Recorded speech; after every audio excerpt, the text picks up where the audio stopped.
Hey, everybody, we got a special guest today. He's one of the hosts of Caught Offside, the long-running soccer podcast that helped me through the dark days of 2017 and beyond. He's a native of Ireland, been in New York for a long time. Always fun to listen to. I really mean that, and we're happy to have him. JJ Devaney, welcome to Scuffed. Thank you so much. Is this my Scuff debut? I believe that it is. It is, yeah. Wow. What took you so long? Somebody will make a comp and put it on X.com. No, that's great, guys. Thanks for having me. It's great. It's great to be on. And I should return the compliments to you. You guys have been flying the flag for long enough yourselves, and it's great. It's great to be on. I was just thinking, when we were about to do this, back when you and Andrew were recording, you're calling Pulisic baby Jesus back in 16, 17. I was doing that. I don't think Andrew was. Oh, I thought Andrew. I pinned it on Andrew came mostly. up with that Boy blasphemy. Wonder. Yeah. Oh, okay, Boy Wonder. You're right. Yeah. It was Boy Wonder, wasn't it? Yeah, we had Boy Wonder Watch, which was voiced by Don LaGreca. We used to get Don to do our imaging for us. He'd do the voiceovers, and Don is now the voice of the New Jersey Devils. Huh. So we've all come a long way. Boy Wonder. I don't know why I had to go out of my way to be blasphemous there, but no, but I occasionally do. I do get into the sacred and the profane every now and again. So I do use religious imagery. Adam, it's clearly had an impact on you. I know you do. So I mean, I just remember like back in those days, it was there were really two places where you could listen to somebody talk about the men's national team where it was actually enjoyable to listen to, and it in no particular order, it was you guys and Total Soccer Show with Daryl Grove. And I just want to say thank you because you guys stuck with it. You're still doing it. It's still fun to listen to. Thank you. So kudos to you. Oh, yeah. Adam, this is coming from you guys who have built such a great following and are kind of, I don't know, like you guys would be I would say the premier stop for US men's national team and US soccer related content. That is very nice of you to say that. I do feel it was like plowing a lonely furrow for a while in 2017. It's like the sense of, right, they're not going to be here. Who do we need to pivot to was massive. And at ESPN, I won't say anyone did. Okay, they didn't care because they didn't have the rights for that for the Russian World Cup. And so like we were on an island with ESPN anyway. We were doing our own thing on the Upper West Side. And so when we got into the studio that night after what happened against Trinidad and Tobago, it felt like everything was over in a way, but we had to keep going. Yeah. And we did.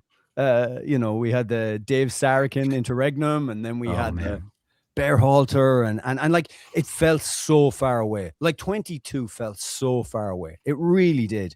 And then you think about it, between 2017 and 22, with a global pandemic, a whole bunch of players retired, a new manager, like it was insane. And now here we are on the edge of a World Cup in 2026 in the United States and Canada and Mexico. And I can't believe how time has flown by. But I just want to say thank you very much. It's a great compliment. And there was many times, I will say this to you, and I'm sure you guys feel the same. There was many times I would be coming back from our studio on the Upper West Side on the D train at all hours of the night, having watched us play some bang average stuff. Yep. At some, not to be disrespectful, some Caribbean honeymoon destination, and thinking, where are we going here? What's happening? Is this worth it? What am I doing? All those questions. So it's nice. It's nice to think that there's people out there listening. Yeah, we know we are no strangers to those questions ourselves. Well, hold on. Before we go any further, I want to glaze JJ some more. Oh, please, real quick. This is the season. That's because as a person who got into soccer, I wasn't here for Trinidad and Tobago. Oof. Right? I wasn't here to go through that. Who really dove into the national team after the World Cup in 2018. It was my holy trinity: Scuff, TSS, Caught Offside. Wow. That really got me into the thing and really helped me dive like both feet into soccer. Even from like I was thinking about this. Like I've been knowing you coming on and thinking about this for the weekend. You and Andrew's insistence on telling people to support your local clubs. Talking about the you're a supporter of Sligo Rovers. Yeah. And things like that. It got me, because I'm in Louisville, Kentucky. It got me to jump both feet into supporting my local club, Louisville City FC, and just everything kind of follows from that. I'm gonna keep it real with you, JJ. I don't listen as much now just because I'm doing this, and it's tough, and I don't like having people's opinions in my head. No, I get that too. I like trying to form my own stuff, but bro, to have you, to be here talking with you on this pod, it's a huge honor. And you were one of the shepherds that guided me through the pasture and showed me the way. Wow. Wow. You're bringing on the religious imagery now. Yeah. New Testament, Old Testament. Yeah. It's all coming together. Well, listen, I appreciate it. And I do not want to intrude upon your listeners' time anymore with this glazing effort, but it means a lot to hear. It does mean a lot to hear that. It really does. And yes, definitely continue to support your local team, because that's where you bear witness. Out on the cold night, watch your team in the spring play, and that's where it all begins. And it was where it all began for me. So that's Vince. That's amazing. Wow. Let's pivot to the big news of the day, which is Banner, the USA mascot for the World Cup. It's a dog. It's a dog. It's a happy looking dog. What do you guys think? What do you guys think of him or her? I don't think. I'm going to jump in straight away. Banner is no striker. I'll put it that way. Striker was a dog I could relate to. I feel Striker was more in line with my vision for this country. The first thing I saw when I saw the name, I thought, there's some marketing executive, and I want to see the check that was cut for this, because wow, oh my God. First of all, do we need to do this? That's the thing. Do we need to have Banner? And then someone in the comments had written below, for a second I thought it said Bannon, and I was like, oh God, yeah. And now I can't stop thinking about that. And they're trying to delve into our, into the national anthem and things like that. And, I see. Yeah. That was the blurb that they had with it. Inspired by our national anthem. It's not I just mean, some kind of munition, considering it's the United States. The rocket's red layer. Rocket. Yeah. Oh, here's Rocket. Cool. He's they probably didn't want to be as basic. That's a dog name. Rocket. I mean, I had a family dog named Rocket, but relatable. Yeah. You could. I mean, you talk about being inspired by things.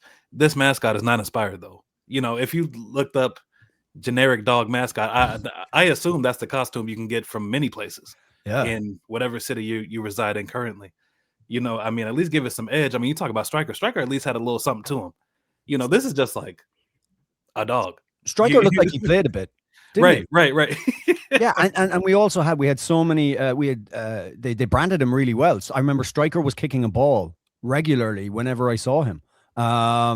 And I don't think Banner has kicked the ball in ever. Probably not since high school. Yeah. He's a cheerleader. Banner's a cheerleader. Yeah, exactly. I hope, my great wish for Banner, because it reminds me a bit of Poochie from The Simpsons.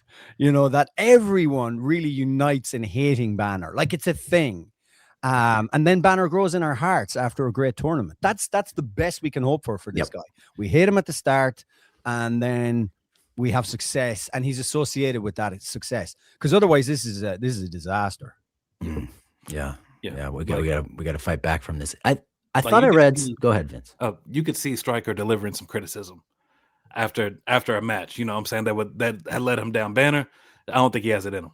Yeah, I could see in the same way that Sepp Blatter went after Gianni Infantino after the draw last week. I could see Striker releasing, some kind of commentary, being disappointed in Banner and the choice of Banner, how he would have done better, how he was available but no phone calls were made, and that the agent's number was with US Soccer, and that Striker, now retired in Fort Lauderdale, is quite upset.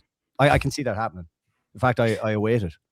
I think I read somewhere that Banner is supposed to be an all-action midfielder, like a box-to-box midfielder, and the moose for Canada is supposed to be a defender, and the eagle for Mexico is supposed to be a striker. I'm pretty sure. I So, mean, you know, yeah. Do you just a want to moose at generic. center back? I don't know. I don't know. I think they're pretty fast. Yeah, Actually. I was watching the Tyne-Weir Derby at the weekend, and I would say if Ballard is a bit like a moose, like in his build and his gait, I could see it.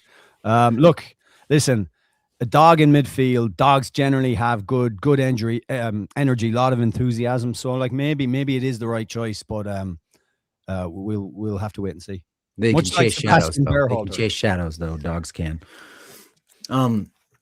Hey, real quick, a little biographical stuff. You're from Cork, right? No. Okay. Where you? 4 hours to the north of Cork. So you're I had a lot of Sligo. friends in college from Cork, and their accent is so lyrical that we would make fun of it and we would imitate it, and then you ended up talking like them. But I'm from a place called Sligo. Okay. It's in the northwest corner. It's tucked in between Donegal and Leitrim and Mayo, and it's an hour from Galway. It's beautiful. So that's where I'm from. I'm not from Cork. I'd be much more arrogant if I was. Okay. So I was gonna ask. So how are people from like the Sligo, Galway part of Ireland different? You know, and speaking in shameless generalities, different from people in like. Oh, sure, Dublin, yeah. or I say mean, from Cork people from the south. I would say Cork and Kerry, due to their historical background. Like Cork was one of the last places after the treaty with the British in 1922. Cork was one of the last places to stop fighting. In fact, it didn't stop. It rolled right into the Civil War. So Cork never accepted many battalions of the old IRA never accepted that. So it's called the rebel county. And there's a sense that they're different. And there's a lot of Cork people, they call it the People's Republic of Cork. Like that it is genuinely a different place within that small island of ours. And they look down their noses at other people, or that's the general sense we get of them. And they don't think Dublin's the capital. They think Cork is the capital of Ireland and all that kind of stuff. Whereas we're from the west of Ireland, which is honestly Americans who tell me, oh, I've been to Ireland, and I'm like, where did you go? Well, I spent 3 days in Dublin. I was like, you haven't been to Ireland then. Like Dublin is fine, but real Ireland is the west of Ireland and the west coast. So Clare, Galway, Mayo, Sligo, Limerick, Kerry, all Cork, down all along there. That's real Ireland, and it's rural and it's different. And we were hit hardest by the famine, economic problems since the foundation of the state in the 20s. So like we feel unique. Immigration has been part of our story, traditional music, things like that. We're real Ireland, and we can claim that in a way that other places can't. But we have more neutral accents, and we're kind of easier to. Well, I say we're easier to understand. I leave that up to your listeners. But yeah, I'd say you're easy to understand. Yeah. So that'd be the main difference between us and the South, Cork and Kerry and places like that. And the people from Dublin are just fancier and. Ooh, no. Well, Dublin for a long time was the second city of the British Empire, and so the Dublin people were seen as different. Dublin was described as the Pale. There was a ring around Dublin city that was considered inside there was much more anglicized, much more English, much more like people from England. Now, I'm not saying people from Dublin are not Irish. They are, but they're Irish in a different way. Okay. And Dublin, when I was growing up, Dublin always had the trends first. All, fashion trends, music, all that stuff happened in Dublin first, and it kind of filtered down to the rest of us, or that's the way it felt anyway. And Dublin's just massive, guys. It's like 1.5 million people, and we have no city, Belfast, Cork, Galway, or nowhere even close to what Dublin has. So it's kind of like this outlier on the island. I know everybody has a story about Ireland like this, but I got to tell it really quick. I went to, when I was 19, I went to Galway. I was staying with some relatives in County Cavan. Yeah. Like some dairy farmers. Mm-hmm. And I said, I'm going to go to Galway for the weekend. Sure. By myself. Took the bus out there. And I met these two guys, two young guys. This was like a couple weeks after 9/11, 2001. Okay. Met a couple of young guys, and they took me to a bar, and we watched soccer, and we smoked weed, and they were so hospitable to me, And then I stayed in a like a hostel or something. And I took the bus back to where I was gonna go. I fell asleep on the bus. All the corners in the countryside look the same. I fell asleep. I woke up as the bus stopped. I said, "Oh no, this is my stop." I grab my bag, I jump off, and I realize as the bus pulls away, I'm still like 2 hours from where I need to be. Yeah. Oh, and you and you took the bus. It's so many small towns that you can't tell the difference of Right. Am I closer to Cavan? Am I further away? Oh, nightmare. But it sounds like you had a good time. I had a wonderful time. And then the coup de grace is that I hitchhiked, stuck my thumb out, and the first car that went by was like a little, I don't know, Volkswagen Bug or something, driven by this portly detective from Dublin, who was going from Galway back to Dublin. And he drove me 2 hours to the front door of where I needed to go. Way out of his way by the sounds of it. It was a little bit out of it. Yeah. And, wow. And I'll never forget that. I was like, man, what a country. Dude, I remember, and again, we're kind of we're going into the old days. I remember in the 90s, like people would thumb strangers on the side of the road in Ireland, and my dad would pick them up, give them a lift, and like we'd be in the car with them. And there was never a sense of, well, this guy could be absolutely insane or whatever. And people used to hold out signs and say where they wanted to go, and it was a different time. I'm glad you had such a positive experience, and yeah, that doesn't feel like everybody who goes to Ireland does. I've never heard of. Well, anyway. Yeah, mostly. I think so. And then they meet someone like me, and they're like, "Oh, God." So okay, to the men's national team. What do you think? What do you think Poch has done since he took over? You know, we talk about this a lot. Everybody who listens to us has heard our takes on this, but I want to hear kind of the story from your point of view. Like, what happened in March? What did he decide he wanted to do? What did he do? How has it worked out? Well, it's such an interesting question, and it's so like, you know, when you guys get it, we're talking about it all the time, and I actually think in many ways we're in the worst position, because if we watch the team play the way they did in the CONCACAF Nations League in March in those games, in the semifinal and then the third place playoff, you're like, you can't project forward. You can only talk about what you've just seen, and it was bad. Things were bad, and I can't pretend that I didn't say on the podcast, this isn't going well, and that we didn't have our reservations, and that we weren't concerned about just the astronomical amount of money he's been paid, that Mauricio Pochettino has been paid, and not say, like, it's got to be better than this. And I can't say, I can't sit here now and say, I saw all coming together. I can't say that, because I was there saying, this doesn't feel qualitatively or results-wise better than like the last stages of Greg Berhalter, because it feels like there was this horrible hangover from 2024, terrible stench coming out of Copa America. And you look back at that and you were feeling what a terrible kind of wasted opportunity that was. And I felt like this is just dragging on. And now, as I sit here like a week out from Christmas or so, I feel different. I feel like Poch has used this this year differently, completely differently. I'm not saying he hasn't made mistakes, but he's kind of like, if you go back to the January camp, he unearthed guys. I mean, Luna in particular.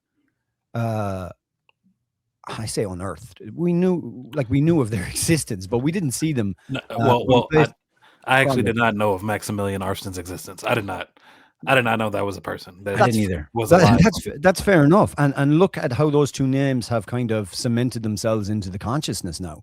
It's not a case of, well, you know, those were the January guys. And what I felt with Pochettino was that he's kind of used the year to look at everyone in a really kind of egalitarian manner, and in a way where he's like, I'm going to see what you can do for me, what you do for your club. Ideally, we want you getting minutes. Nobody wants anybody that's not playing regular or semi-regular. But I'm not going to discriminate on the league you're in. I'm not going to discriminate based upon, oh, you're in this massive form like Josh Sargent was, and therefore you must start. You are the obvious. I'm going to do this my way, and it's going to be a process of getting guys into camp, working with guys, and seeing what I've got. And I felt with Berhalter, and I don't know if you feel the same, that things kind of got stale to the point where Berhalter had a very clear idea what he wanted, not just in terms of playing, but personnel-wise. Like, I feel like Musa, McKinney, Adams, like that was your three. And anything else that came in was because of injury. And I don't feel that way with Pochettino. No, I'm saying ideally Tyler Adams will be starting. I would say that. But I think there's two other positions in the midfield or maybe three, depending on how we think about the team, that are open. And it feels as if there's a freshness. And I with Pochettino, I think he's genuinely looked at this and thought, I have a year here, right? Now, how do I want to do that? Do I want to call up all the regular guys? And I particularly think that the inflection point was March, where he's like, right, we need to start this again and do something different and find out about guys, give them minutes. Like there was one point where I saw a stat, I can't remember what game it was, and the longest active streak was Diego Luna. Like, and you had to think about it. And he totally tore up the book with Matt Freese. He just decided, I think, after the Switzerland game, I think Freese deserves a run here. And that's thrown away a lot of experience from a goalkeeper that the previous manager became his staple. So it was like all this discovery and up front as well, the different things that he tried to do, the different strikers he's gone through. It's all about a process towards him knowing, as he said himself, the right guys. Right. I think he's looking at this, guys, and he's saying, it's not about having the best players on the field. It's about having the guys I can rely on, and the guys will do what I want to do. And that genesis moves us right the way forward to, they're still friendlies, but to particularly the Uruguay game. Now,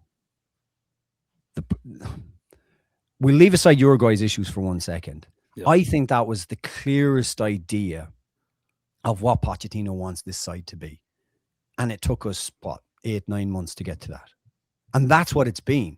And I can sit here now and I can see the gradual movement towards what he wants. He wants a team that's going to fight in a tournament, it's going to play the way he wants to play, is going to be high energy, is going to commit numbers forward, and is going to try and create more chances and flood the box and get guys in. The first minute, it was so interesting. The first minute of that game against Uruguay, if you look from the kickoff, the ball is rolled back and we send like 7 guys forward on the first minute.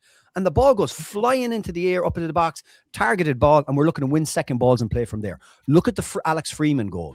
That, to me, is everything Pochettino wants. First of all, Alex Freeman being that high up the field, making that run. I don't necessarily, and I know we were very much under Berhalter, like ball progression, crosses, creativity. Dest and Robinson were massive in that. But I think there's even more freedom from Pochettino to get guys forward to kind of like play risky in a way Berhalter didn't. And the thing for me was, look how that starts. Sebastian Berhalter actually gives the ball away. This is almost like it's poor from him. Yeah. And then Timothy Tillman with a tackle. When's the last time you saw a US men's national team smash into someone in a tackle like that? Like, I literally felt it in my shin bones. But what is it? It's winning the ball high up the field in an advantageous position, turnover, and the next thing there's a run in, and it's great little bit of play by Freeman to wiggle his way through and score. That's Pochettino. That is what he wants. And I don't think he cares who it comes from. And that is the progression I've seen along the way. And wouldn't you prefer to have seen it done this way? Rather than just like try and get all the guys we know about into the camp. You know, the true masterful bit of it is like, you had to find a way to create some type of competition when the competition is not going to be external through qualifying. We're not going through that crucible, you know, That's a great And point. yeah, you look back at it, it was just like there seems to be to me to be no more that like no better way that he could have executed this. With the Gold Cup, maybe it was a blessing in disguise that Christian did not come to the Gold Cup because he was able to put one more person in, to create that competition amongst the squad. And now you see when guys come in, they get that opportunity. First of all, a player like Tim Tillman, who was an injury replacement, feels like he has an opportunity to that injury replacement who wasn't even called up to January camp, right? Yeah. Feels like he has an opportunity to make a mark and potentially be called into the World Cup roster because of what Poch has done throughout this year. And then secondly, but because of that belief, he comes in and he's flying. It's just Vince, it's such a good point. Like, you had to create some kind of jeopardy. You had to make these friendlies matter in some way, and clearly he has. Now, look, there's a flip side. I'm the very man on my podcast that said I didn't love what I was hearing after March. Like that, Scally spoke to ESPN and said, I haven't been called. I don't know anything. I didn't love that, because I don't think, apart from some stuff, internet rumors that Scally may have got up to that turned Poch off, I don't know of a single, like, he was playing out of position in both those games in March, and I felt like to cast him aside like that, a guy who for me shows a lot of leadership in the Bundesliga, I'm like, maybe that's not the best thing to do. But like, you had to create some kind of tension here. Maybe like that thing with Pulisic was a chance for Poch to stamp his authority. Mm-hmm. And again, you just go back to Berhalter for a second. Go back to his very first press conference and compare and contrast him with Pochettino. And I know there's different resumes, and Berhalter's coming in at the back foot being an MLS manager. But think of it. You have that question from Alexi Lalas where he's just it's so funny when I think about it. Coach, tell us how you're going to play. And and Berhalter just like reads off, we're going to be possession based, push from the front, blah, blah, blah. But it feels as if he had to do it to sate the media and to sate the fans, and to like, oh, well, I am going to be progressive. I am going to pass the ball. We are going to be a possession-based side that wants to dominate the opposition. And Pochettino's done none of that. Pochettino's flipped it. And he said, using the vehicle of Pulisic, I'm the manager. I'm not a caretaker. I'm not the janitor. I'm the manager. Like, I love that quote. Whereas Berhalter, it's all coming at him, and he has to keep everyone happy. Pochettino's keeping himself happy. Yeah. Like 100%. And like, look at the way he used the press conference for after Uruguay, or was it Uruguay where he had to go at Stephen Goff? Yep. Like that was him seeing an opportunity to go 2-footed in the way he wants his players to get in and win the ball. He literally wrenched back the narrative here, and he said, I am the manager here. I'm going to, you don't tell me who the regular guys are. And this goes back to my original point. I'll tell you who they are, because I'll pick them. Whoever's playing is the regular guy. And, it was just a chance to fucking take hold of this thing and say, because I felt after March, nobody turned, there was such a small crowd at the game against Panama. Mm-hmm. The fact there was a lot of things going on, the fact that the CBS Paramount team were literally involved in the celebrations with the Panamanians, there was that's right.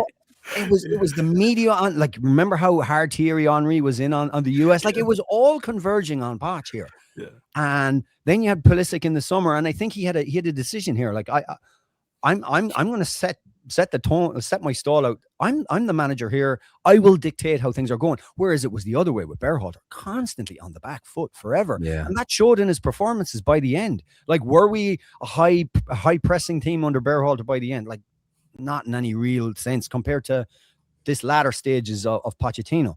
Now, here's the caveat.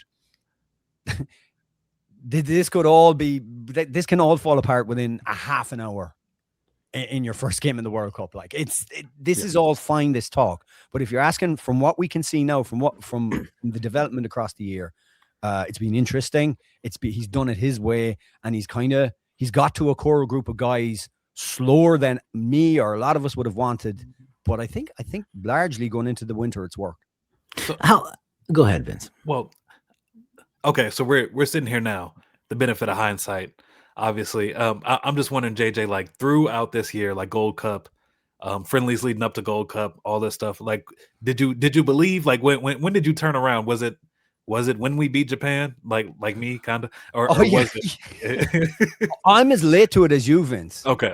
And that's what I want to say is that like there's no all-knowing person. Like, you look at some of the stuff. I was listening to ESPN FC. Casey Keller was on, and I mean, Casey Keller just went to town on him, and he spoke about the stuff he'd heard from inside the camp, the rumors of the lack of communication, all that kind of stuff, and especially the Brentford interview. Like, I don't know if it was as formal as an interview, but I'm sure he spoke to them. Like, I think that's the long-term game to get back there. I'm sure he had a chat with them. I think he would have been foolish not to. But there was all this building that it was like, this isn't going well. And there was plenty of articles about it too. So it was as late as the Japan game for me.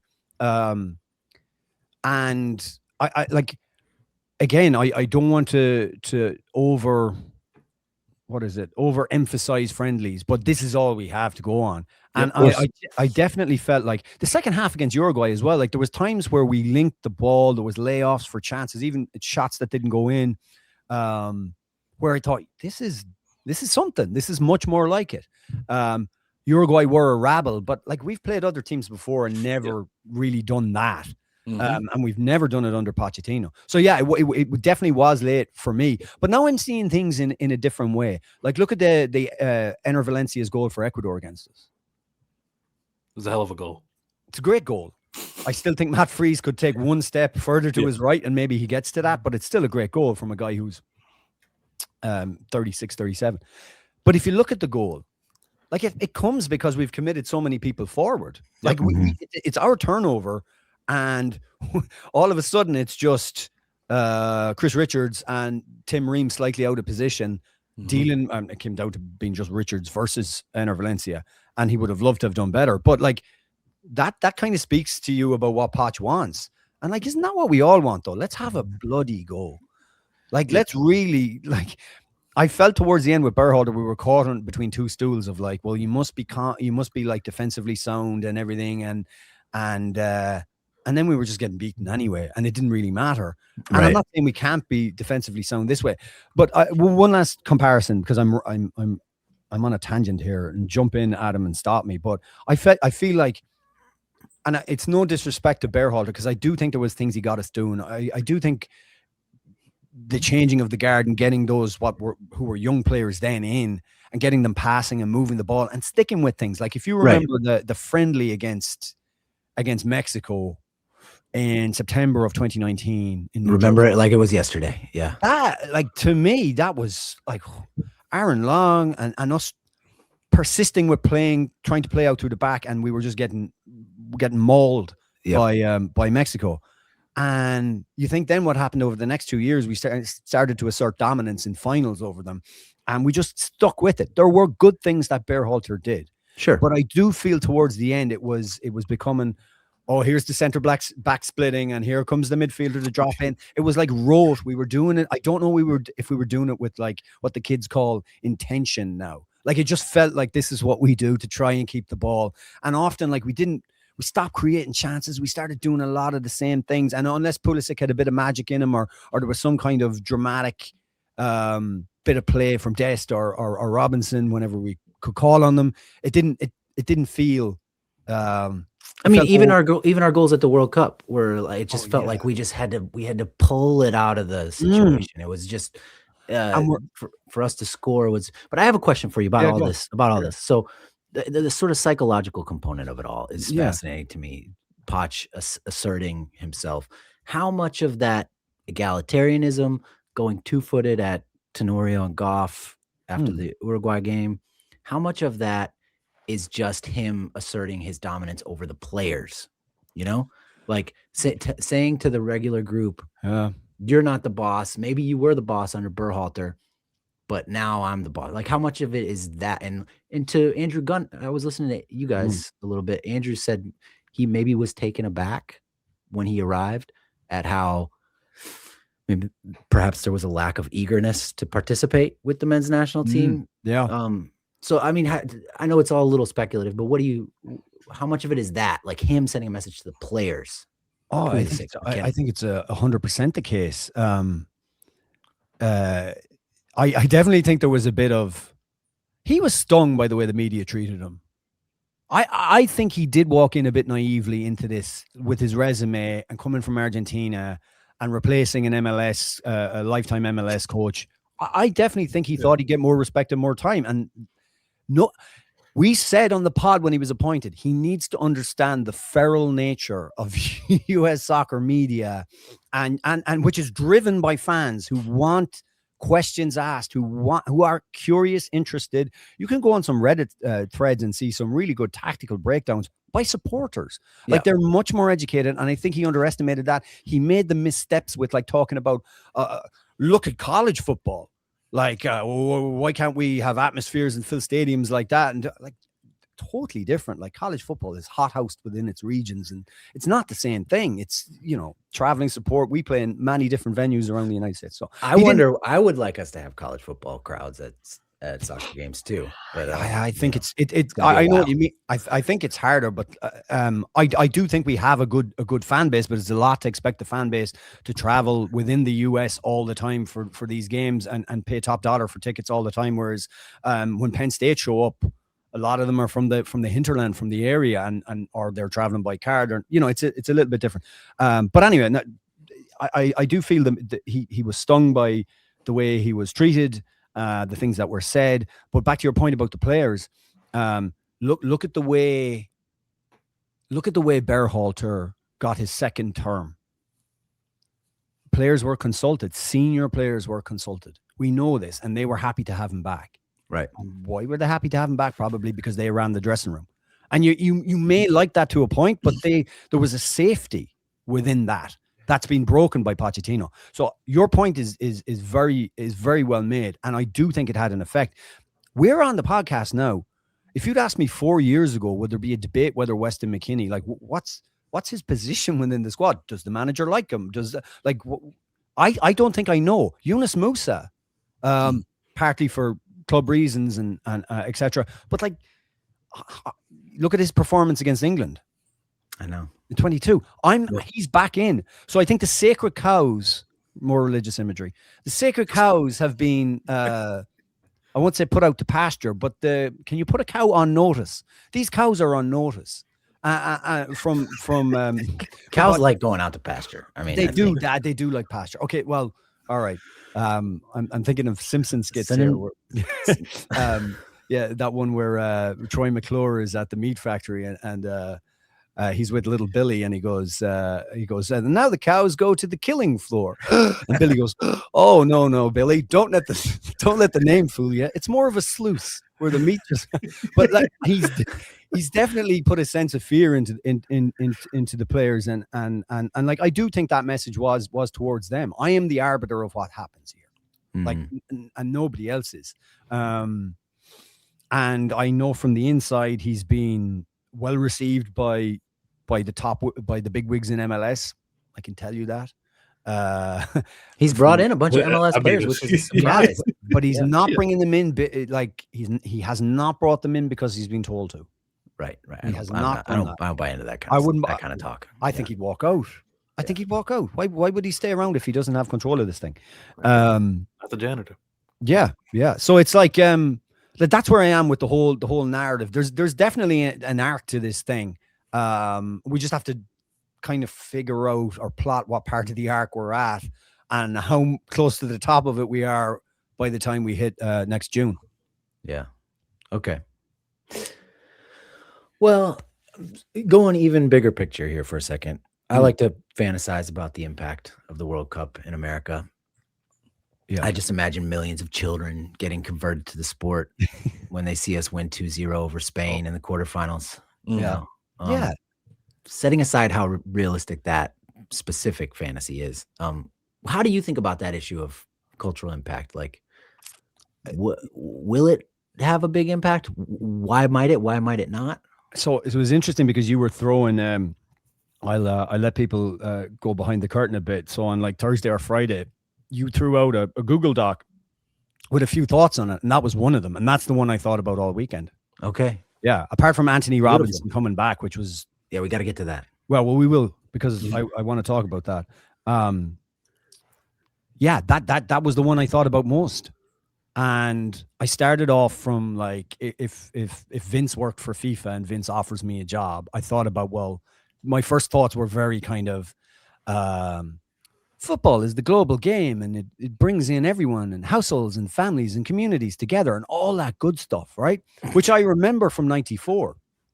Okay. Not being in this country, but being in Ireland. And I think about it. And now I'm not so sure the impact.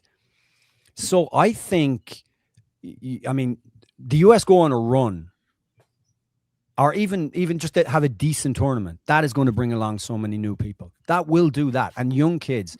Like, I was even kind of caught up in '94's run. Like I kept saying to everyone, look, the US only lost to Brazil 1-0.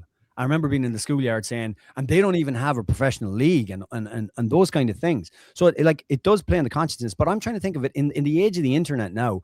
Like football's never been more available. Now I would say over here with the kind of all the multi-platforms and how much you have to pay to watch it, streaming and all that, it's not quite as available as you want to think for like, you know, say lower income families and things like that. But it's everywhere now, and it's on YouTube, and there's highlight reels, and there's clips, and there's all this. So like, how is a US based World Cup gonna bring people along 2025? And then I thought again about the recent news. Who's going to be at these games?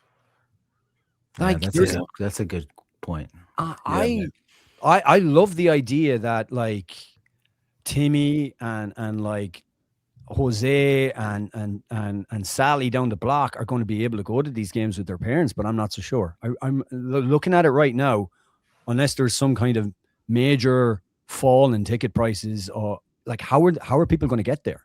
How are people going to be present at the games? TV again is going to be massive. It's going to be watch party. That's the way I've reconciled it. It's going to be watch parties. Yeah. Like that's where people are going to have a meaningful experience. Because Timmy and Sally and Jose are not going to go to the games. Like, no, they're not. And I worry that it's going to be like, think of a stadium that's 40 to 50% populated with Jared Kushners.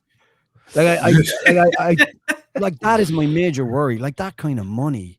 Yeah. It's preposterous. It's gonna be a library. Yeah. I do like, and we saw that kind of in the opening game of the World Cup in Qatar, where they had the stands were filled with people who were really not that interested, but had the money to go to the game as a spectacle. And once Qatar knew they were getting hammered, I mean, the place was empty, or a lot of seats were empty after like 70, 75 minutes. So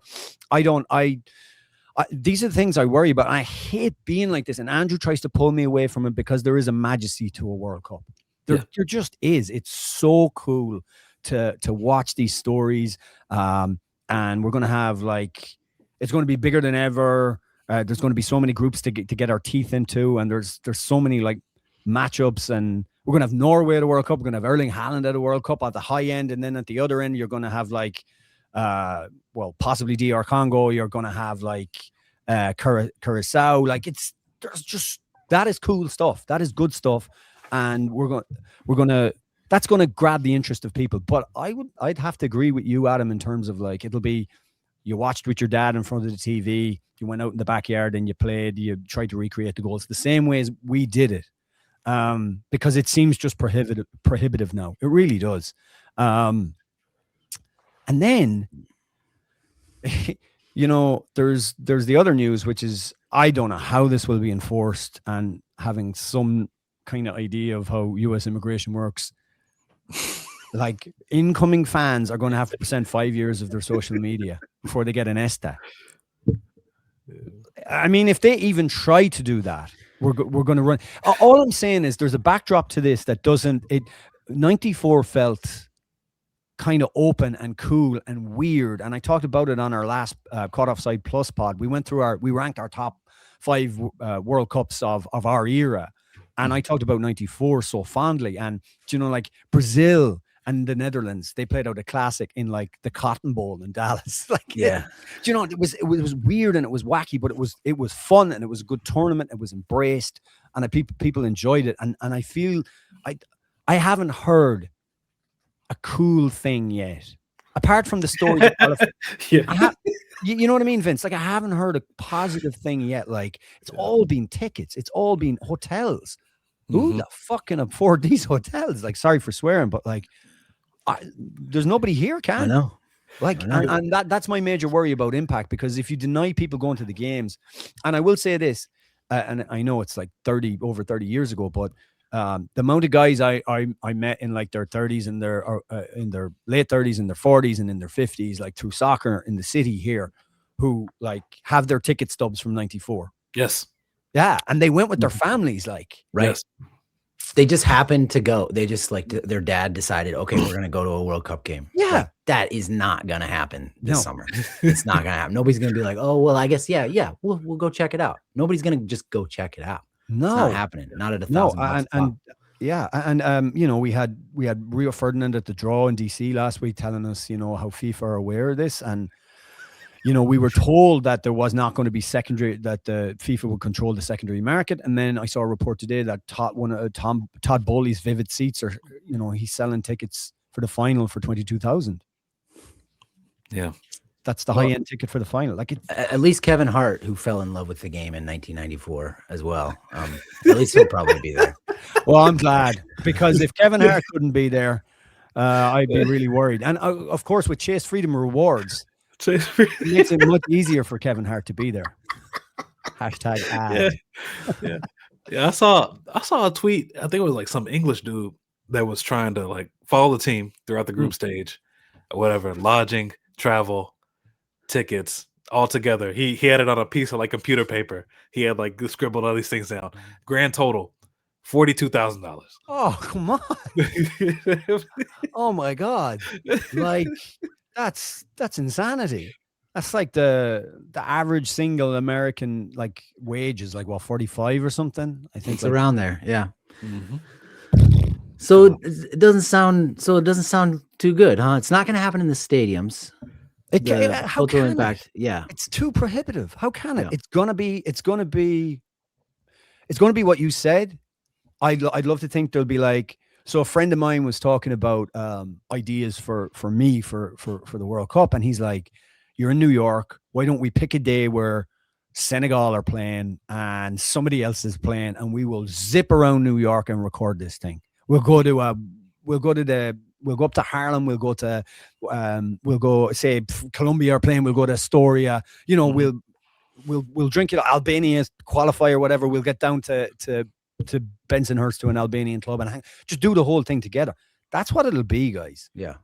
I hate saying it because, like, I do believe in '94 we brought something to the tournament as a host. I do believe that's not like misty-eyed nostalgia. I'm sure there was things that were not great about that tournament too, but I feel as if our worst greed excesses were, you know, like, were managed. And now I'm seeing how we're going to have mandatory water breaks, which are necessary, but we're going to run ads in the middle of them, of course.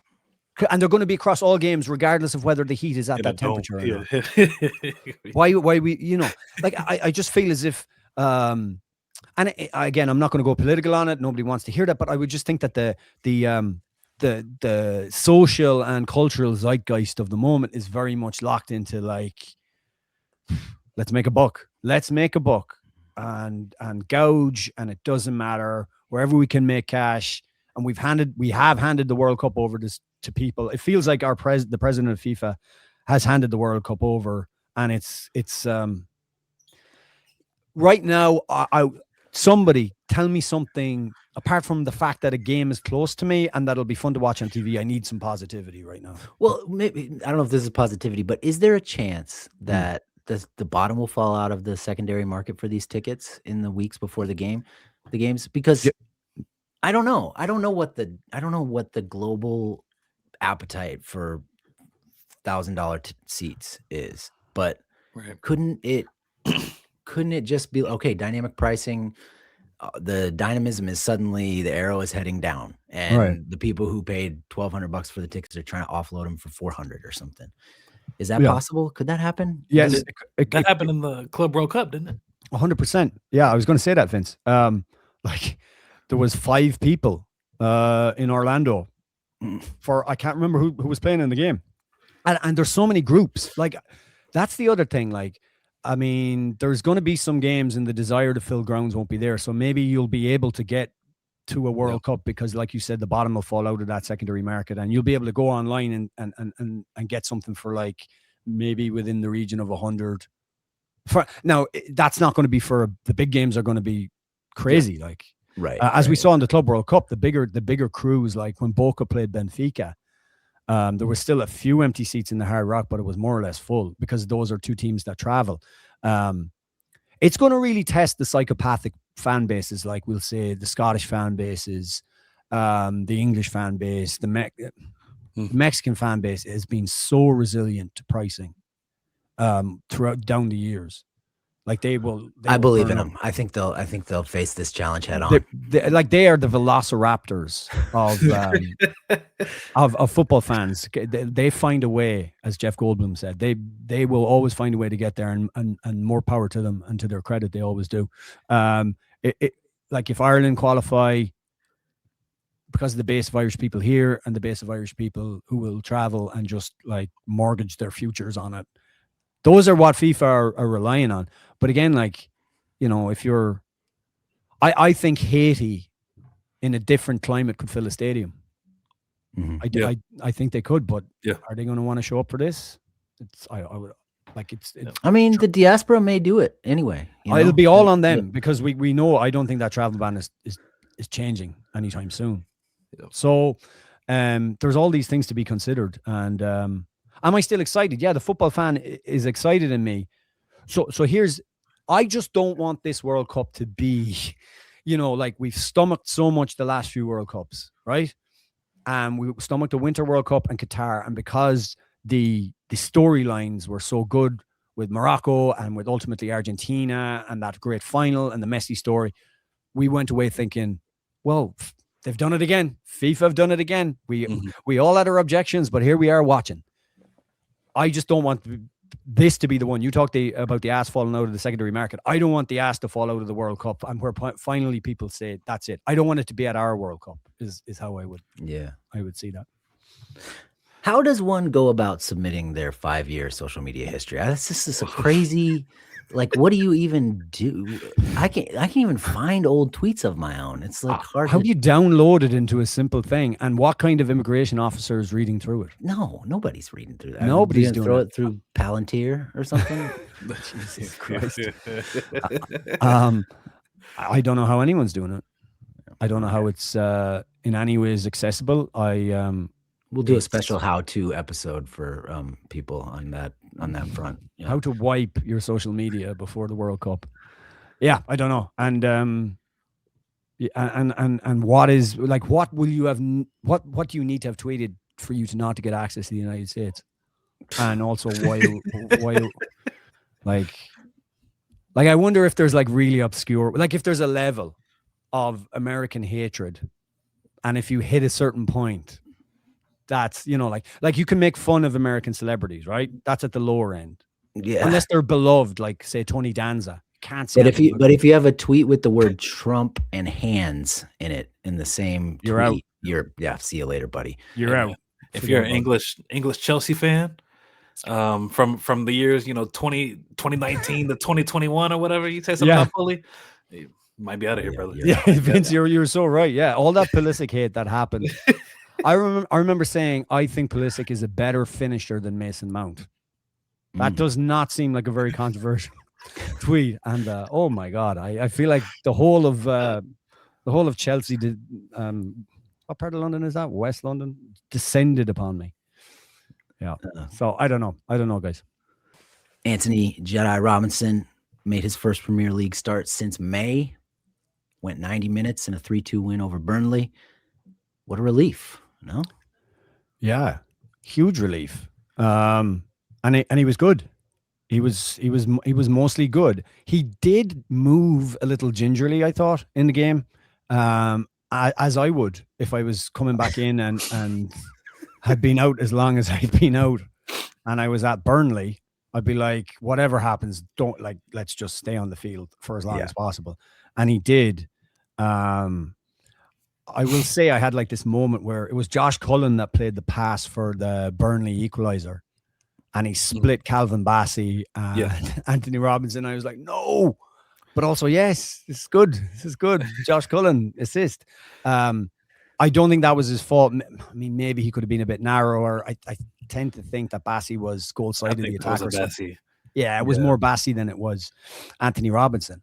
What I will say, what lifted me was his pass to Wilson for the second Fulham goal.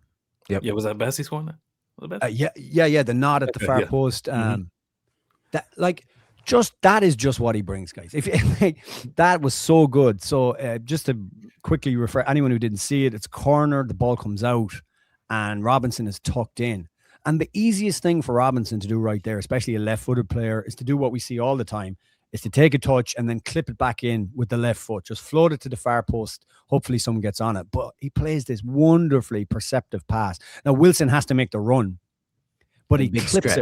Big stretch, too. Big stretch, but it's a good ball. Like it's a really nice ball. Big stretch, Wilson controls it, pops it across, and it's a goal. And it's just like, it's one of those things where you're like, this is his value to us. You can see Balogun. I can actually see Balogun making that run, or I can see maybe someone from deeper making that run, like Malik Tillman or somebody doing that, and us lobbing the ball, Pulisic, and us, Robinson making that pass. And it's just that little bit of invention to do something different. And it was good to see that confidence was there. Yeah. And he could have had an assist himself. He clipped one just a bit behind Smith Rowe in the second half when he went down the left-hand side. Do you know what the most heartening thing was? The best thing for me was in the second half, there was a few times when Chukwueze made those runs down the left-hand side and Robinson was sprinting with him. So those kind of like deep box, 60, 70-yard runs. Now, he didn't get it. Vince, did you see the way he made that run on he made it on Harry Wilson's second or Fulham's third goal, was it? Yeah. He didn't get the ball, but you're like, he's done it. Like you're right, exactly. Those minutes are invaluable, absolutely invaluable. Like, and he was able to do it. And like, I would say it's frustrating enough playing with Chukwueze at times, who's like probably like really wants to get on, be that guy who finishes things. But Jedi made those runs really important that he did that, and that was so good to see. Like, it's just good to see. Like I said, I do think he felt like he was moving gingerly at times. A little bit, yeah, a little bit, but like nothing major. And the confidence he'll get from, like, again, like I said, making those runs, making those passes. Because like you think about the injury, he had surgery in the spring, and he was still feeling pain after it. Like, you hate hearing that stuff, you know, especially at his age. Because he's in those peak years now where he needs to be playing all the time, and sometimes like he's 27, it makes me think, God, like he's been around that long, you know, all the way through Everton and Wigan. Yeah, he's just been so good, and I'd say, you know, Fulham haven't been great, and they've definitely missed him. So he's a great player to have back, and that was a crucial 3 points for them. That made me feel good. That definitely lifted me there. Yeah. I want to hear your thoughts too, Vince. But he was dominant in the air, I thought, which is good to see. You know, like so he was. I thought he was moving a little gingerly too, JJ. But I don't know. I watched him against Oxford United, his only other start this season so far in the Carabao Cup, and in that game he was like tiptoeing around. Yeah, like, he was barely fit to play, and it's fear as well.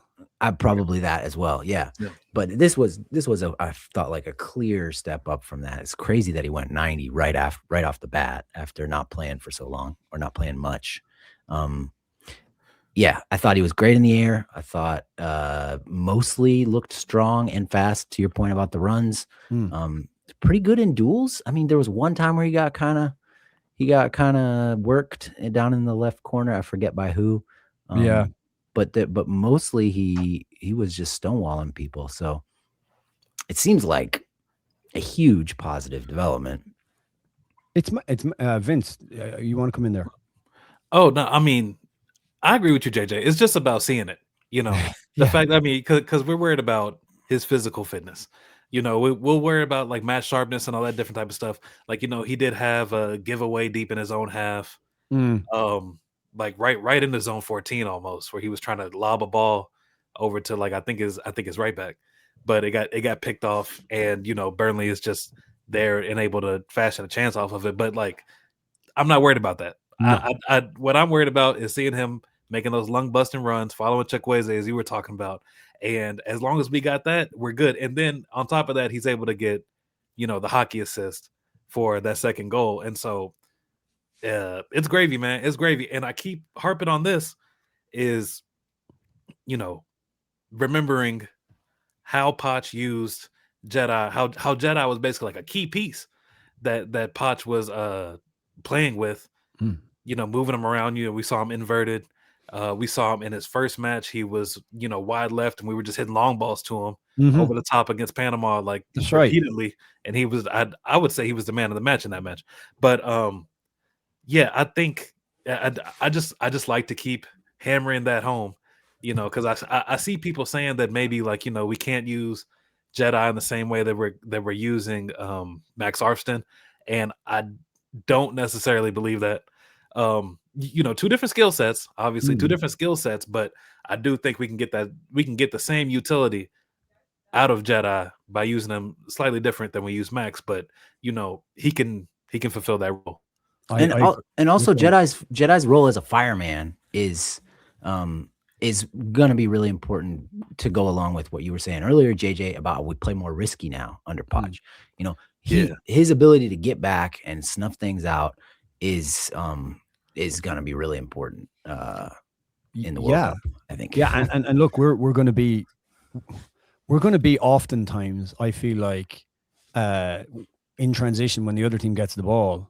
That's going to be absolutely key, that we fill back in midfield, we fill back into a 3 at the back as well. And Poch isn't going to stop him getting high and deep. You're so right, Vince, because I've forgotten early Poch when he had Robinson. We were away somewhere. I can't remember where it was.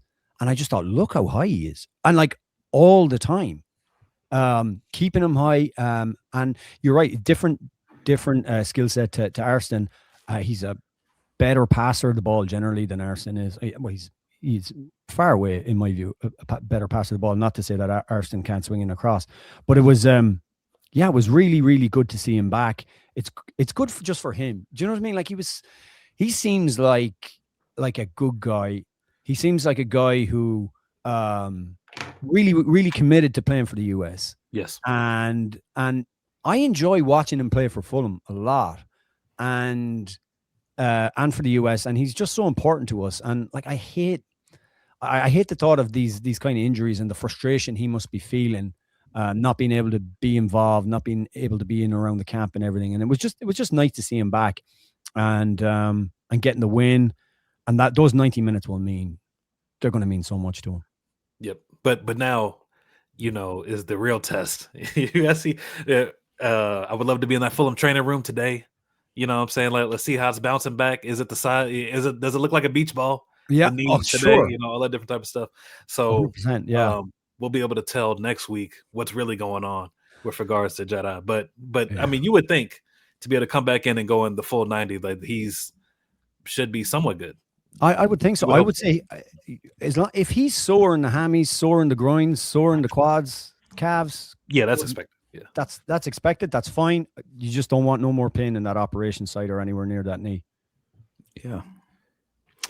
Okay. AC Milan drew Sassuolo. I don't think we need to talk about it too much. No.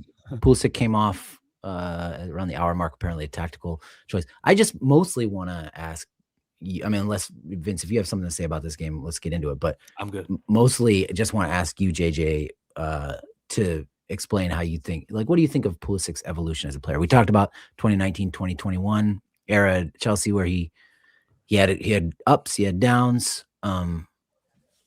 What do you make of where he is now? And how do you think he's changed? Yeah, he's it's interesting because he almost spans the entire length of our podcast. It was like 2015, 2016 when he started really coming on on the radar. And I wonder if he'd gone to Italy straight away, like if he didn't go to England. I think England was something that piled pressure, and our expectations rose so much. Like there was such a spotlight. You know, NBC were always going to talk about him. He's the American at Chelsea. It was such a big move to make, and it was a qualified success. You know, he played in a Champions League final. I often think if he'd slotted in that Champions League final, if he'd scored when he came off the bench, he had that 1v1. Yeah. The one where Waki noticed the video of Gio Reyna kind of celebrating his miss. Yeah. I don't know if you remember that. Yeah.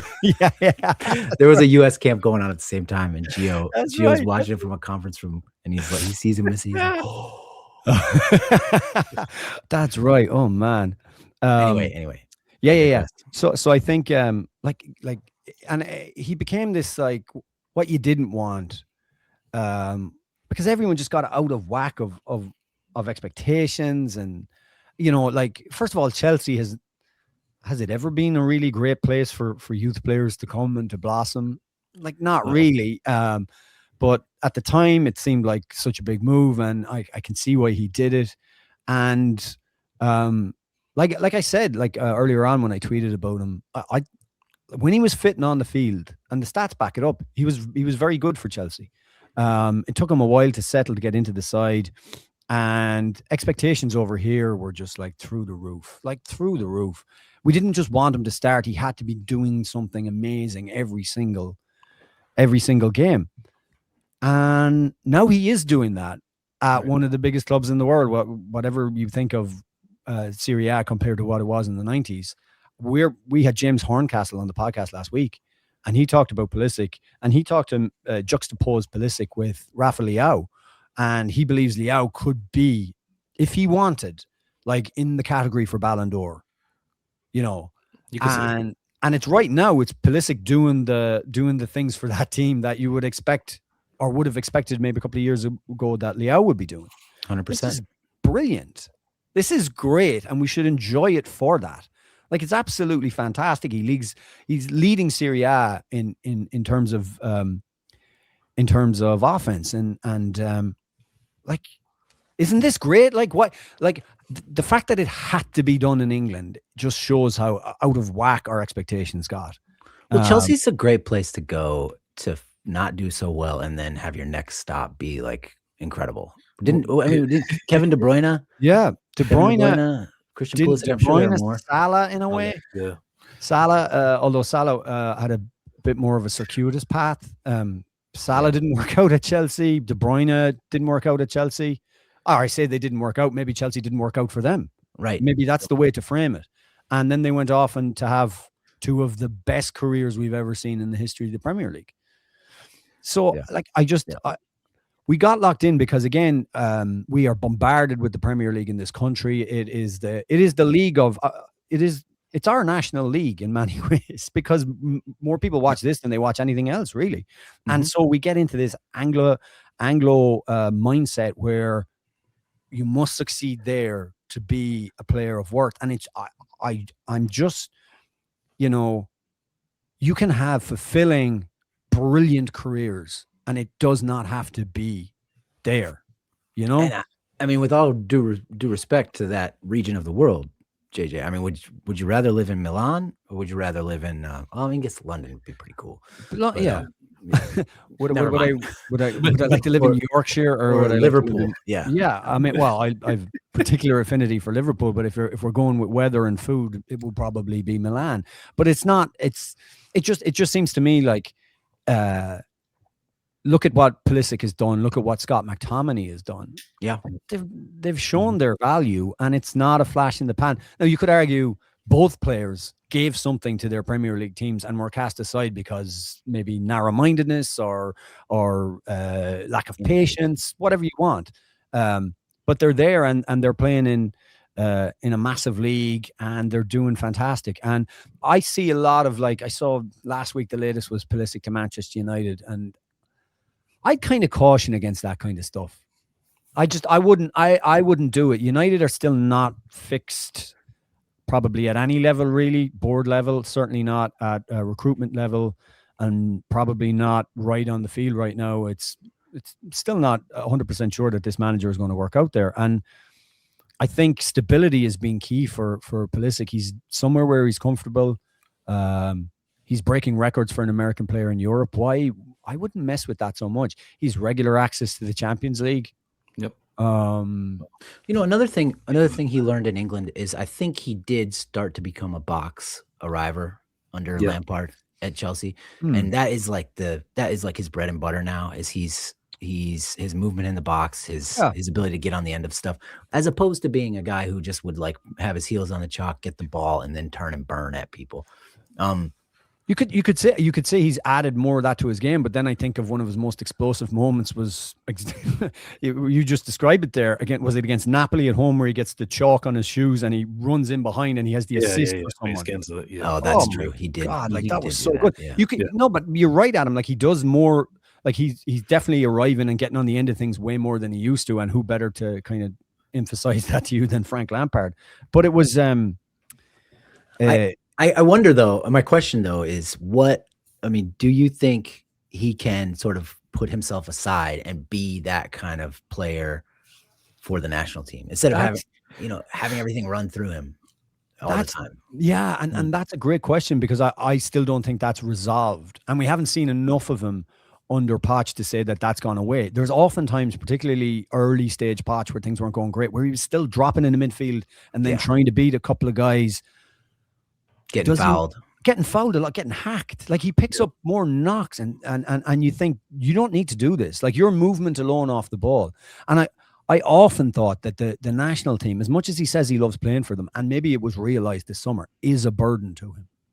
I think it's a burden because, and I don't mean that in a disrespectful fashion. I mean it in the sense that when he goes on the field, his ego says to him that he must do everything and he must be both the instigator and the finisher of everything. I still see that so much in his game. It's to the detriment of the team, I think sometimes, and I think to the detriment of himself because like you're going to get hacked, you're going to get destroyed. Like what the frustration levels at the end of the Uruguay game in Copa America. How many times have we seen this kind of plaintive face, like this kind of like anguished face from Pulisic, where I think he can do more by doing less. Have confidence in the guys around you to get you the ball and to cut it back and be on the end of things and be that guy. That's leadership too. And I think we have not seen his fullest potential for the national team in the same way we have for Milan. I think that's fair to say. Yeah, it's like his DNA is USA, but he doesn't quite know how to. Work with that. How can we channel that? That patriotism. Too much USA in there. Yeah, maybe. We've seen him work through it. When he got yanked from that match, he's crying on the sidelines, the Berhalter and everything. When Canada in the Nations League. Right, right. When you say it's like a burden, like. You're right, JJ, because it's just everything was foisted upon Pulley, even during the Kuva cycle. Yeah, he almost dragged us to the World Cup. It would have been all on his shoulders if we did qualify. So it's just there's the picture of him in Kuva sat on the grass, and after he's the one that scores the goal there, and I think there was maybe a sense, even the hype was that he was going to be the one to lead us to Russia, and there he is on the grass, and it's like from The Godfather. Look at how you've massacred my boy. Like I worried for him then. I was like this is a lot for someone so young to process. And I think he's way more comfortable in the club game. That sounds mad because don't forget there's huge pressure, and that draw yesterday will not go down well. There's a chase for a Scudetto on for AC Milan, and that's not a great result at all. No. And let's not underestimate the pressure there to perform. But he's like it feels like a heavy weight for him. And I would love to get him to just like kind of relax and like Belz said, be can we be less American about it? Just like, you don't have to be Superman. There's no need for a hero complex in this, and let everyone take their fair share of the the weight of that. And let's not forget, he did wave off a Pochettino substitution at one point. Yeah. What game was game was that? that? Was that the? Oh, It there's been wasn't at so Nations many. League. It wasn't at Nations. I think it was one of the. Oh, I think it friendlies. might have been. Was it It not might have been at Panama? Nations League. Was it not? Was that not the? It was Canada. Was it Okay, Canada? yeah. Was it what? Am I tripping? Yeah. The third place game? I Was don't it think that That's one? probably what it was. Oh, Yeah. I mean, that's the one you want to be taken off. I know. Yeah, was see, it that one? see, It just was tone one it of down those a two- little bit. It was one of those two games. You're right. I think Vince. Oh God, yeah, there was. He didn't want to come off, and then we were told it was some kind of miscommunication. I'm not buying that for a second. No, that was really formative. That those two games really kind of set things in motion. Yeah. So maybe the Poch asserting himself and saying like, I'm not the janitor is really all about him getting Pulisic to be more of a cog in the team. The good kind of cog, the kind of cog that's creative. Yeah, when it needs to be. so. I will say I thought he was good against Japan, in that match, and then the Australia match where he does get kicked out of the game. We almost kind of needed him to drop back. Like the game was getting gummed up quite a bit with Australia matching our shape, and I hate to put this on him, but James Hayes not playing that well, not helping us facilitate play and get out from the back. But I do think maybe we need more data, but I think we're starting to see it happen. And we do need probably need more examples of it, and we need a longer run at this thing to know exactly if he's moving away from that thing about the Australia game and that's a learning for all of us now going forward to the summer. Like we want to be a team that battles, but we do not want to create a war. Like that worries me more than almost worries me more than a really good side. Like you'd rather a real soccer game occur. 100%. 100%. Like where you can win individual battles, but not create like this kind of constant tension, constant head loss that the Australians will want. This is an aggressive sporting nation that we're coming up against. Not to say that we're not aggressive in our own way, but these guys will want to do that to you because pound for pound, we have better players than them. We have players playing at a higher level than them. We don't want to get sucked into it. Like you'd be better off playing against Viduka Kuhl version, like Tim Cahill version of Australia, and they were dogs of war as well. But you're better off against the team that passes and wants to be creative and wants to be forward thinking and progressive rather than a team like them. That can't happen because you get funky results out of games like that. Yeah, you and Andrew were kind of disagreeing about whether you trust our players to deal with that. Well, it's just going back to what I said. Like, do I know enough about them in the white heat of battle? Yeah, it's gonna be a eye opening to see them try to pass that test. I think.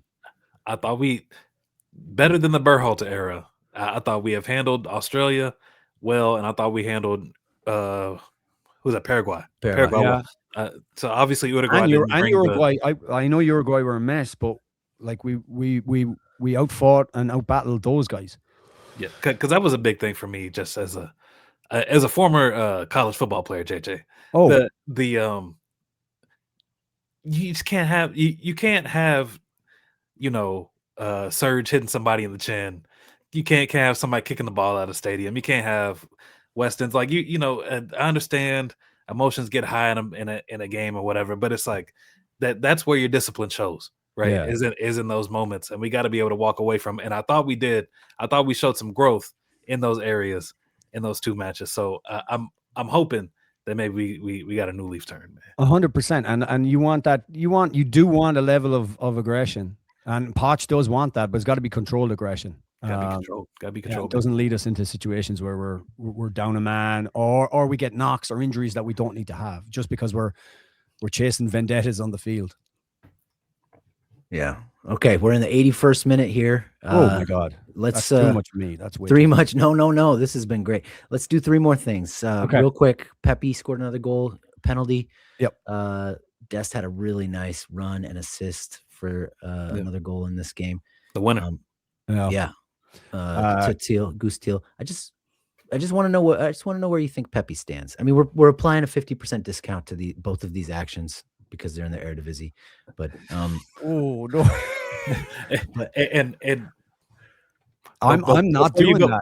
Hold, and before you go, JJ, I also want to know your thoughts on Ballo too, because I remember you were down on Ballo as a striker way back when. At a point, okay. I was about to say you were looking at me kind of. I was like, no, you're right. Okay. You're right. I was just trying to recall exactly what period that was. We're talking about like him committing to the U.S., like back, or maybe even rumored of him committing to the U.S. But back then. I don't think like the hype of him committing matched like what he then showed on the field. But I've been more happy, in fact, quite pleased with what I've seen lately. Let me start with Pepe first. Yep. So as someone who's watching Troy Parrott, his every move for AZ Alkmaar, who I think are playing today, I'm not applying any. Okay, fine. I'm not seriously, guys. I'm not doing that. And I think Pepe's goal against Galatasaray in the Pepe's goal against Galatasaray in the Champions League. Was that Galatasaray he scored against? It's so hard to remember. You're talking about the left-footed one that was. It's coming off a Perisic corner. It's last week. Oh, the one where he just taps it in at the back post. Oh yeah, but it's more than a tap in. That ball's flying and he stabs it with the underside of his foot. Yeah, that's what I love about him. What? Oh, excuse me, Atleti. Yeah. I'm thinking of Balogun against Monaco, Galatasaray. No, that was brilliant. That was really, really good. If you notice, he's been dragged by the defender, and so this is all he can get on it, and he controls that one expertly. How many times would you see that go off the bottom of your studs and go out wide, like, or spin up off the inside of your foot, go out of bounds? Yeah, he's an instinctive kind of in and around the box striker. Like, I like the things he can do.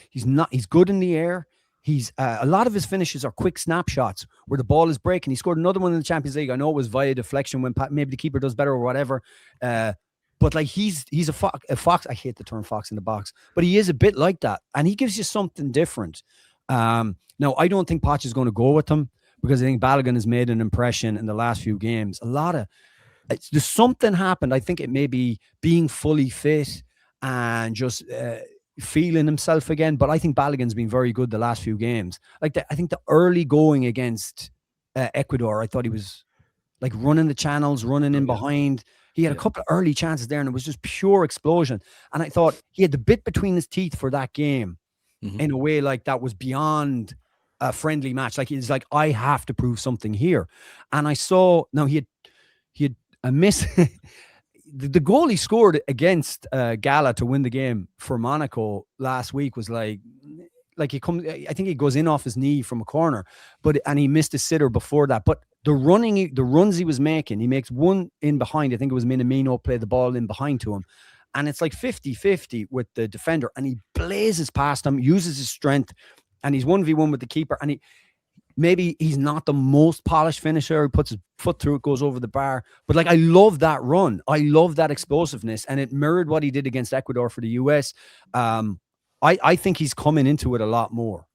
And I think he's the premier option in that kind of difficult center forward thing that we're always trying to work out. And I think it's him.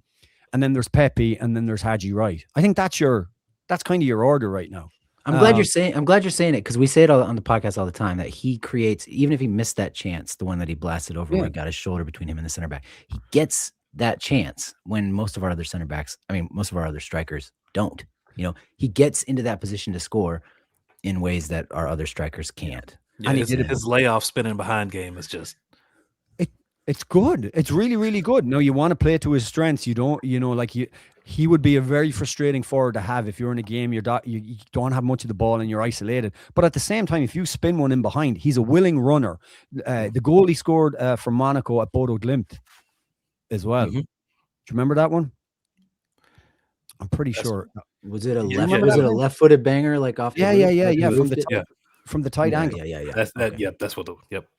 So like this guy, like he has, would I say he's the most polished finisher in the world? But I mean, most strikers, unless they're the really highest end, they can be streaky anyway. And I just like what I've seen, and I think that's kind of my pecking order there. Okay, Balogun starts, Pepe off the bench. Yeah.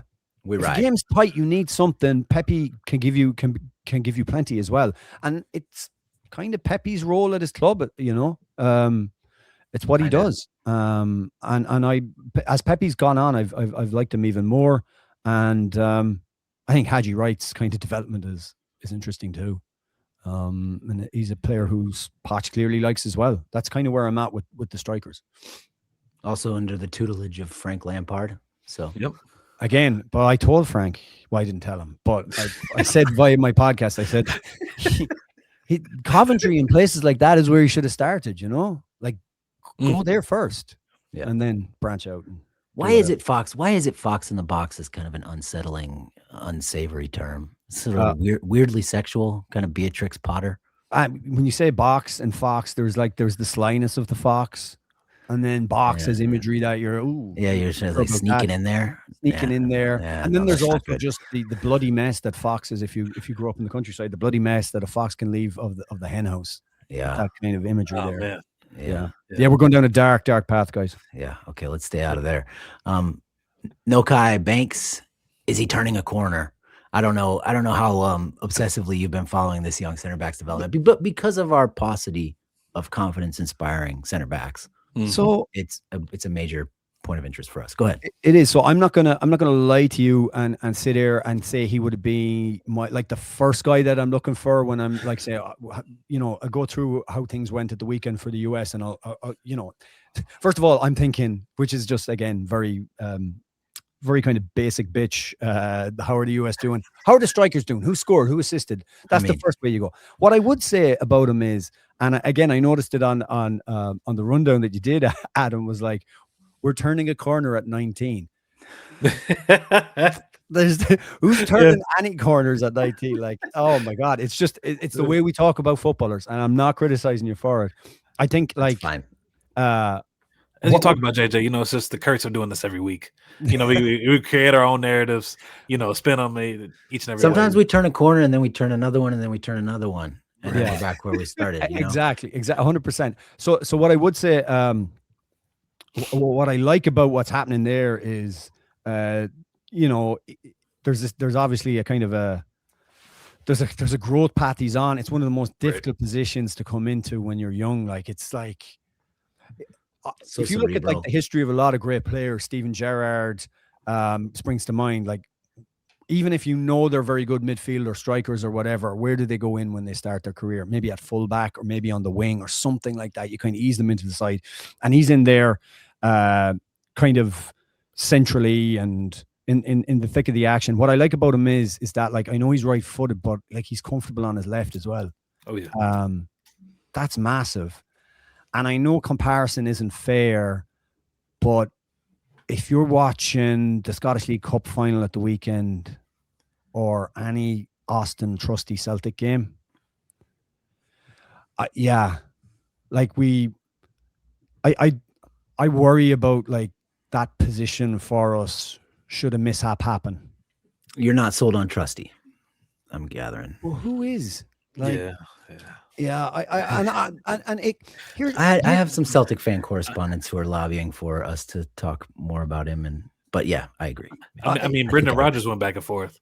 He did, and ultimately it was one of the things in the resume that the board had at Celtic about Brendan Rodgers. Like, and did he have the right to say what he did? That he wasn't backed in the transfer window. Trustees, what was it, 7 or 8 million? Or was it, maybe it was closer to 10, whatever. That's a significant chunk of change for a Scottish Premier League team to be putting out on a player that's in and out of the side and he's not sure about. And it could be that this Celtic side is unsettled because of Cameron Carter-Vickers not being available. It could be Liam Scales is kind of like brilliant 1 minute, terrible the next minute kind of form, and that kind of spreads through. Maybe Trusty's in a bad side. But like we do need to look at kind of other options. Like my God, again, another thing I didn't think, certainly prior to the 2022 World Cup, was that we'd enter the next World Cup and Tim Ream would be still front and center. Yeah. And Chris Richards. And Ream not in the well, I like Chris Richards, but like I didn't think it'd be Ream and Richards. Richards is going to have a lot of minutes up.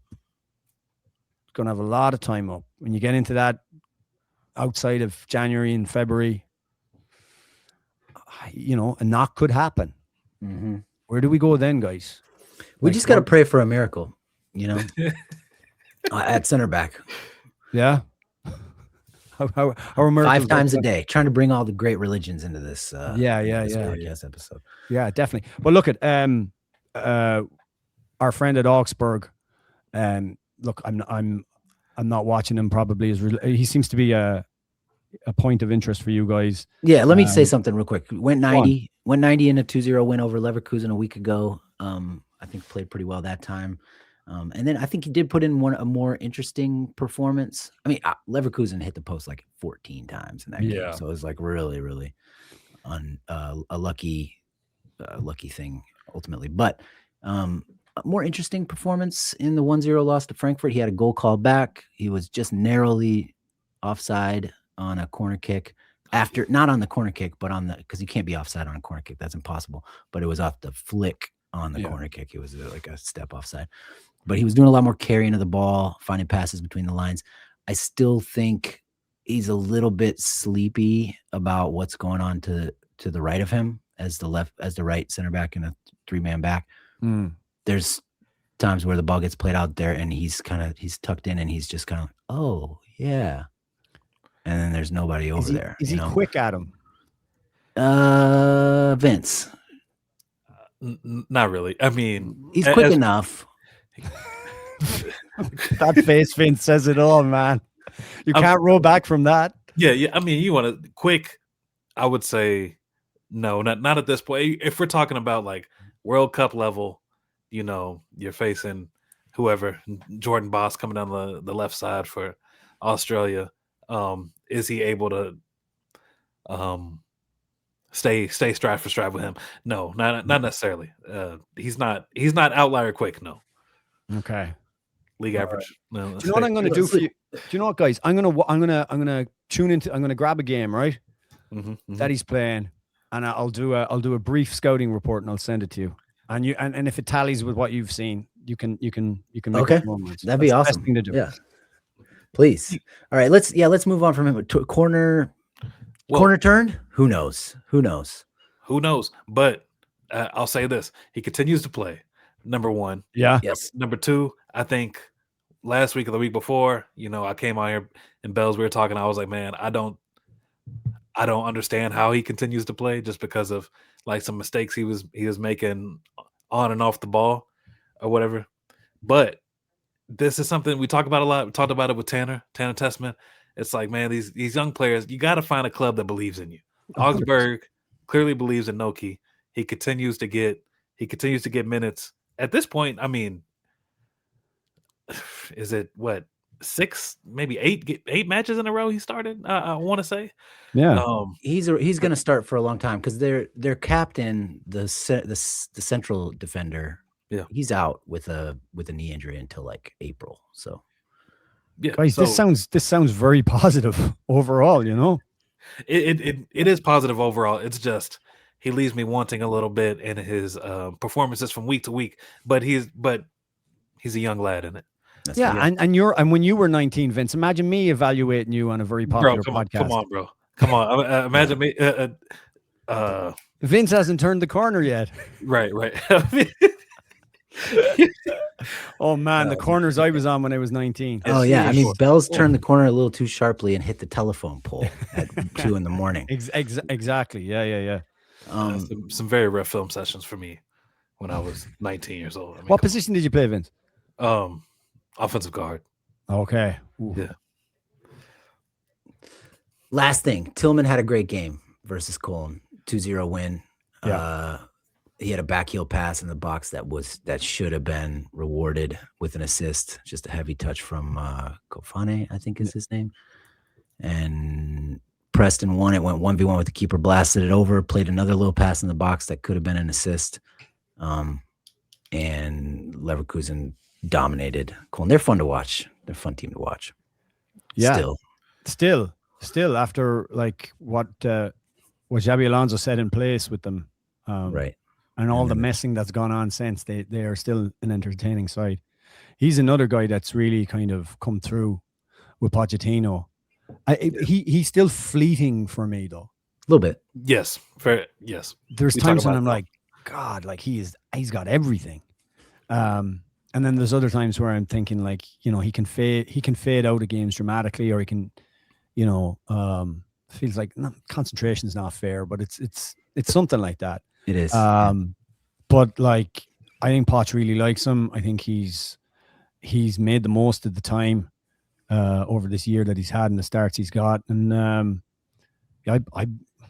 I mean, again, fulfilling the things we want, like playing regularly and slow start, obviously, trying to get fit, and then a lot of disruption, like serious disruption. But like, no, I like him. I'm sure you guys are pretty high on him.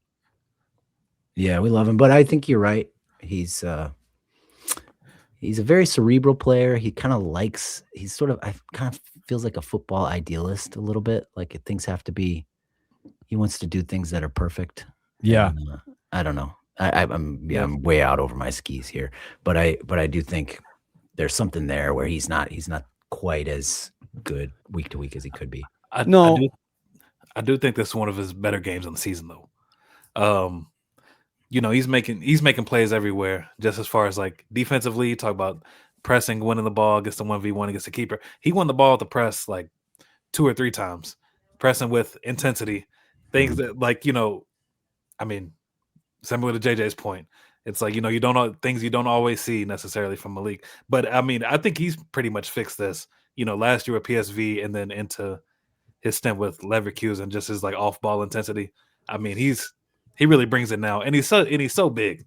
Once again, he's just a huge person out there running at you very fast, and he grabbed the ball off of multiple cone defenders in this match.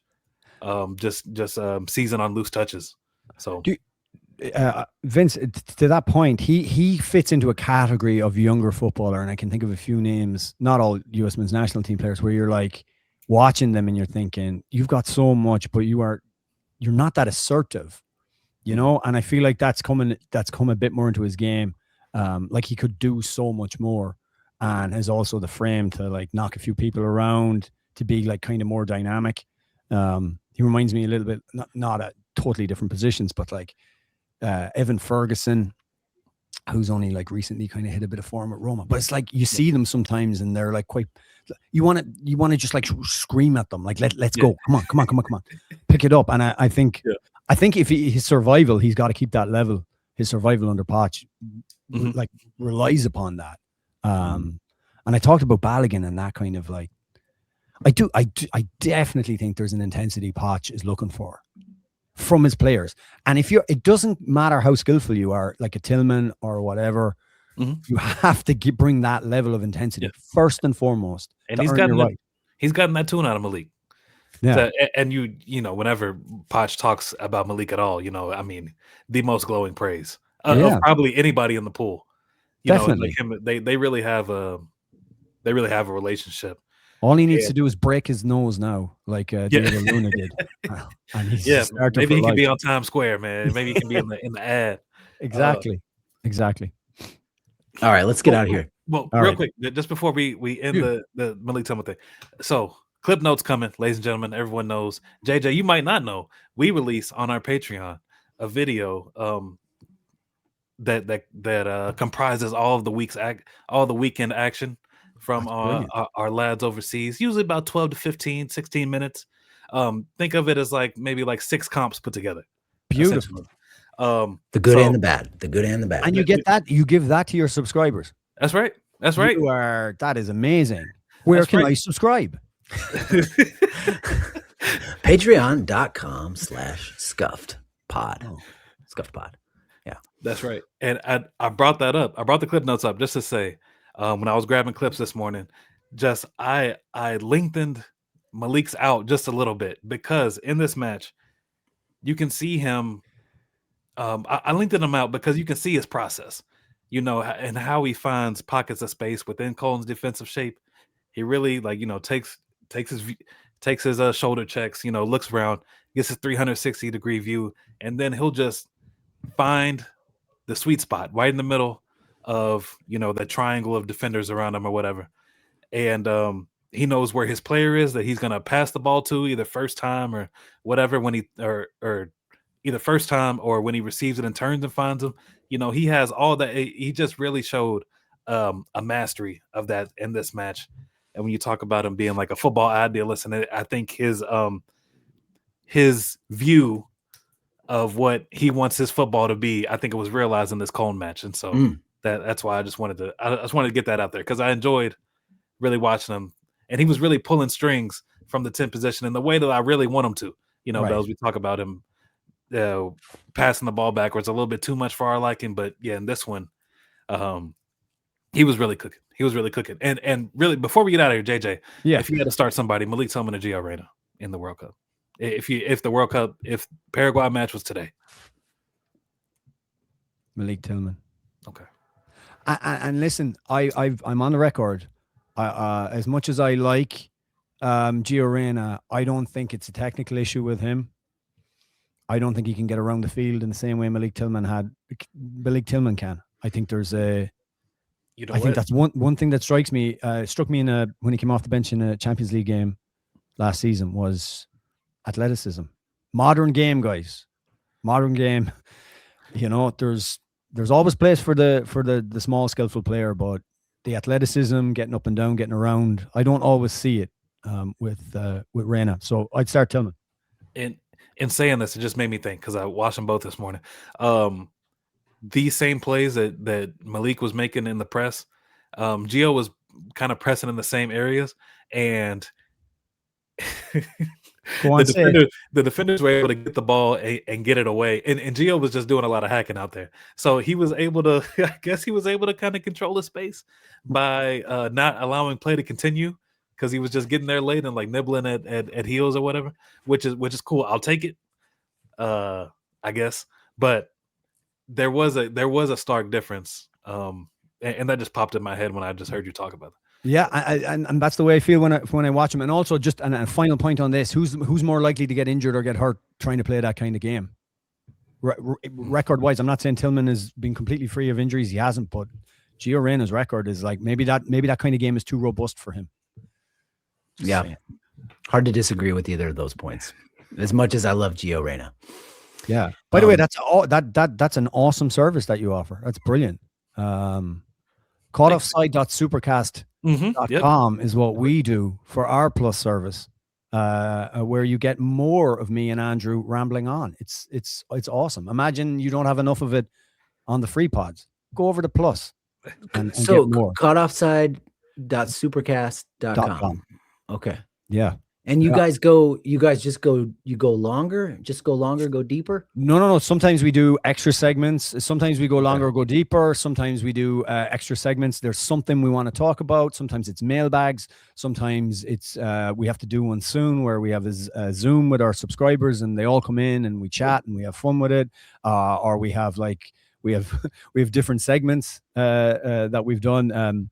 Some quite bizarre ones, if you've listened to the podcast, or we'll just talk about something that everyone's talking about right now, and whatever takes us. It's often brand new and different content, and sometimes we go longer depending. So, okay, yeah, check that out. Also, just if you're not ready for that commitment, Caught Offside everywhere on all the platforms, Spotify, Apple Podcasts, everywhere, wherever you listen to your podcast, guys.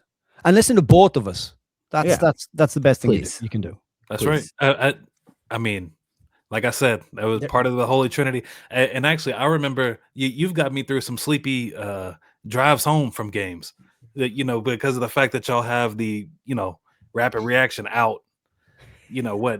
Hour and a half after the game's over. I remember driving back the qualifier in Columbus against El Salvador. Whoa. Wow. I got in my car and I was so damn tired. I had to drive 3.5 hours back to Louisville. Andrew Gudlin and JJ Devaney took me home, man. That is so heroes. That's beautiful, man. That's such a lovely imagery of you. Us basically helping you avoid a road traffic accident. That is amazing, man. That's cool. El Salvador. Wow. Oh man, we've done so many of them. Like those years, yeah. those years, I'd say like 2016, 20 to 2022, just incredible years. Nuts. And these compliments are too much. We started with a glazing at the start and a glazing at the end. So I really appreciate it, guys. Yeah. Okay. Hey, thank you so much, JJ. What a pleasure. Thanks everybody for listening. Clip notes going to be out later today. We'll see you.